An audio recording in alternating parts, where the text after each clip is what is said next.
Okay, similar authority and powers of the barangay captain o barangay chairman and the city mayor. So, si Cap Mike dito sa Molino 2 at si Mayor Strike Revilla, meron silang similar powers.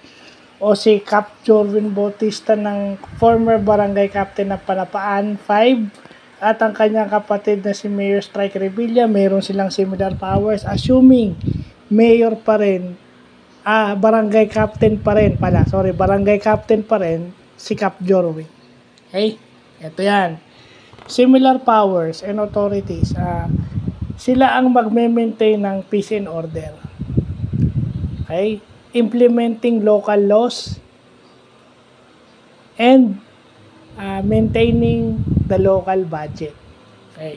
So, yun yung similar powers nila under the local government code. So, kung makikita nyo, meron silang similar powers. Meron din yung sa section 22, no? Na lahat ng gagawin ng barangay captain nakasangguni sa sangguniang barangay at lahat ng gagawin ng city mayor nakasangguni o authorized by the sangguniang panglunsod. Kung lalagay natin sa corporate, yun yung kanyang BOD. Yun yung kanyang BOD. Di ba? Board of Director yung sanggunian.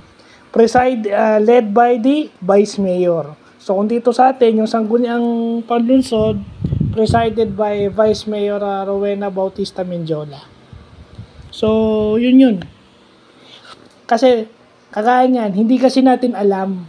Minsan, dumidiretso tayo sa city, kung usaping pambarangay naman pala yan, di ba? Ibabalik din kayo sa barangay. Yan yung mga, ito hindi ko nilalahat. Yan lang yung mga bagay na hindi natin alam. Not unless we have read or googled yung similarities ng authorities ng barangay captain at ng city mayor dito sa Pilipinas. So, dapat as Filipinos, pinag-aaralan din natin yung ating mga batas. Hindi pwedeng iwan lang natin yan doon sa kinauukulan at doon sa mga abogado. Yung sasabihin yung masyadong matalino, kaysa naman tatanga-tanga kayo. Di ba?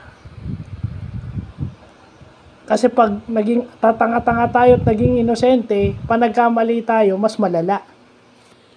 So, yun yung kailangan nating maintindihan. Kasi pag kabisado mo, iiwasan mo yung mali kasi alam mo yung consequence. Pag hindi mo alam yung batas, hindi mo maiiwasan yun kasi unaware ka sa pwedeng mangyari. So, yun lang po.